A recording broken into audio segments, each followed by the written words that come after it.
Welcome to the conference call hosted by Daré Bioscience to review the company's second quarter 2025 financial results and to provide a business update. This call is being recorded. My name is Jericho and I will be your operator today. With us today from Daré are Sabrina Martucci Johnson, President and Chief Executive Officer, and Marty Herring-Layton, Chief Accounting Officer. Ms. Herring-Layton, please proceed.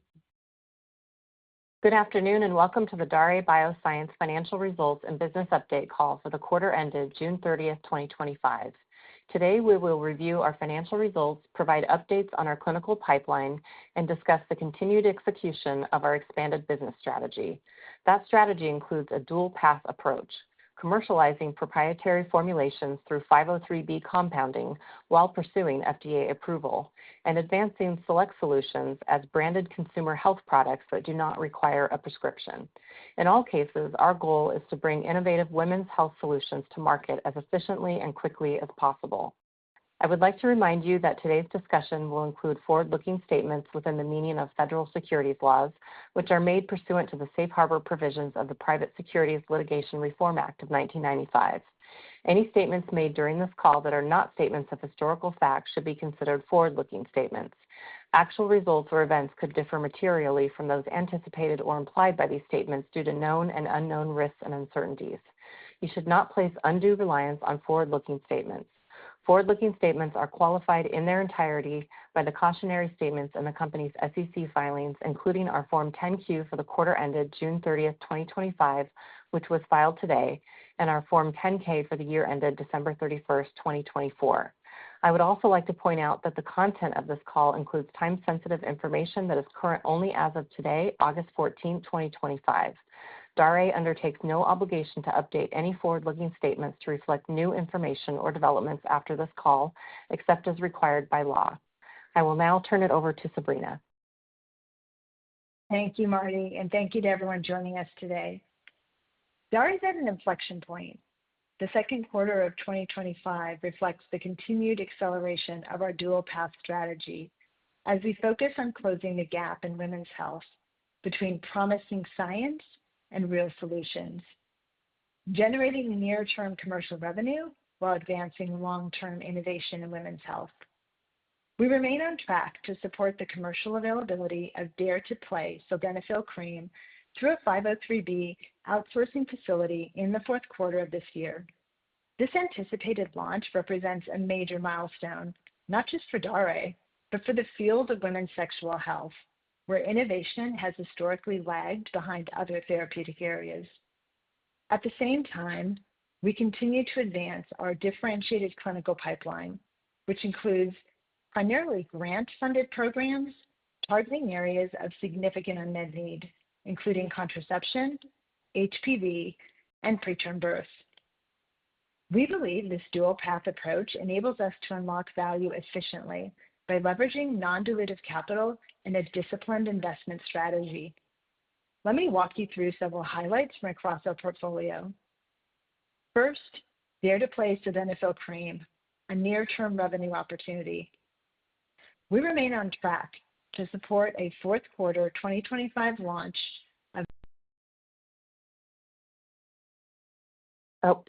I'm going to jump in here because we're having some technical difficulties.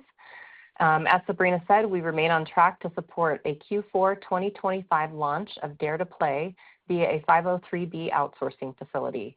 This channel allows us to accelerate patient access to our proprietary formula while discussions with the FDA continue on defining acceptable endpoints for a future FDA registration path.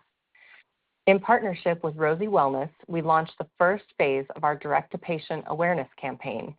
Feedback from this early effort reinforces the significant interest and unmet need in supporting women with arousal concerns. On August 6th, Daré hosted a provider-oriented webinar titled The Dare to Play Difference, the sildenafil cream that raises the bar, in partnership with the National Association of Nurse Practitioners in Women's Health.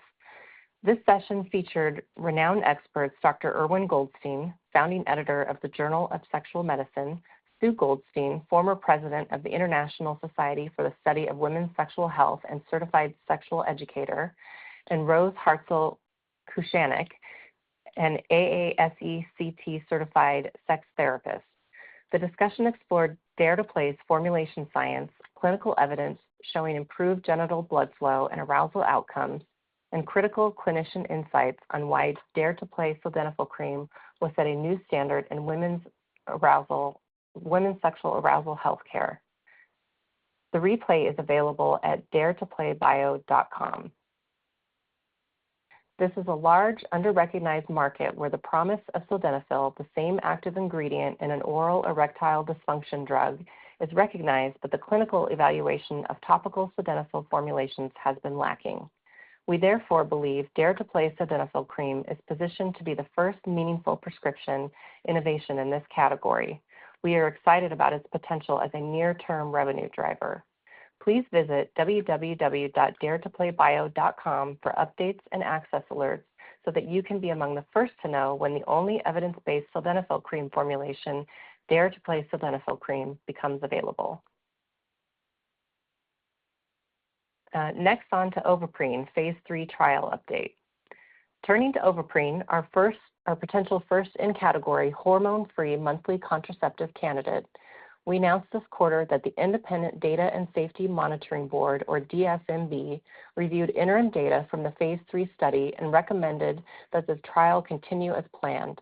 There were no new safety or tolerability concerns or serious safety concerns identified, and the interim pregnancy rate of women treated in the study was consistent with our expectations based on our prior postcoital test study of Ovaprene. These data support Ovaprene's potential to fill a significant gap in the contraception landscape, providing women with a non-hormonal, user-controlled option without daily intervention. With millions of women in the U.S. seeking effective hormone-free birth control, Ovaprene has the potential to address a significant unmet need and transform the contraceptive landscape. We look forward to the completion of the study and the final analysis of study endpoints, including the primary endpoint of pregnancy rate calculated using the Pearl Index. Recall that Bayer received the right to obtain exclusive U.S. rights to commercialize the product following completion of the pivotal clinical trial if Bayer, in its sole discretion, makes a $20 million payment to Daré. Daré may receive up to $310 million in commercial milestone payments, plus double-digit tiered royalties on net sales. The potential $20 million payment and royalty payments are subject to a third party's minority interest under a royalty purchase agreement entered into in April 2024. Next, DARE-HRT1, dual commercialization pathway. We are also excited to update you on DARE-HRT1, our proprietary intravaginal ring designed to deliver bioidentical estradiol and progesterone for monthly hormone therapy. We are pursuing both a traditional FDA approval path and a 503B compounding opportunity, similar to our dual path strategy for sildenafil cream. We believe this approach allows us to accelerate patient access while continuing to generate the data necessary to seek FDA approval and support long-term value creation. DARE-HRT1 will be a unique solution in the estimated $4.5 billion compounded hormone therapy market, and we believe it could generate meaningful revenue alongside DARE to Play sildenafil cream. We are targeting its availability via a 503B outsourcing facility in late 2026.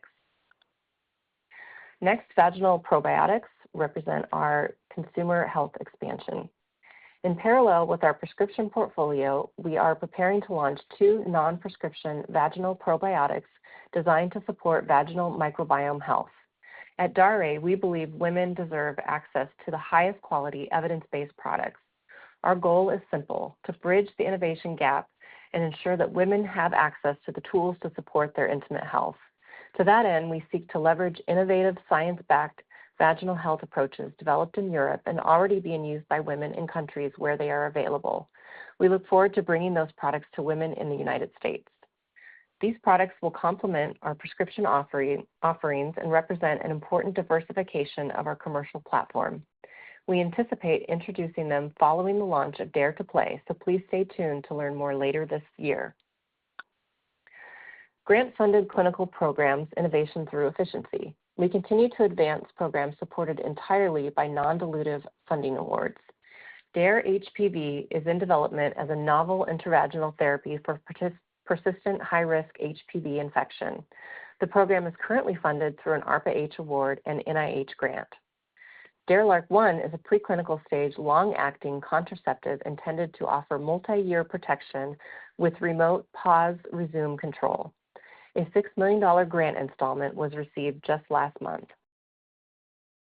These programs target significant unmet needs and further differentiate our pipeline in women's health. And now on to review the financial results for the recently completed quarter. I'd now like to summarize Daré's financial results for the quarter ended June 30th, 2025, which I will refer to as the second quarter. We ended the quarter with approximately $5 million in cash and cash equivalents and working capital deficit of approximately $12.6 million. After quarter end, we received approximately $17.6 million in net proceeds from sales of our common stock and a $6 million grant payment. This additional capital significantly strengthens our balance sheet, enhancing our ability to execute on our dual path strategy. G&A expenses were $2.4 million compared to $2.5 million in Q2 2024. The year-over-year change was primarily due to decreases in personnel costs, stock-based compensation expense, and general corporate overhead, partially offset by an increase in professional services expense. R&D expenses were $1.4 million, a 71% decrease versus Q2 2024, primarily due to an increase in contra R&D expenses or reductions to R&D expenses that we recognize due to non-dilutive funding awards, as well as decreases in manufacturing costs related to Ovaprene and development costs related to sildenafil cream, partially offset by increases in costs related to development activities for other clinical and preclinical R&D programs, including DARE-HPV and DARE-LARC1. We encourage investors to review the more detailed discussion of our financial statements, our financial condition, liquidity, capital resources, and risk factors in our Form 10-Q for the quarter ended June 30th, 2025, filed today.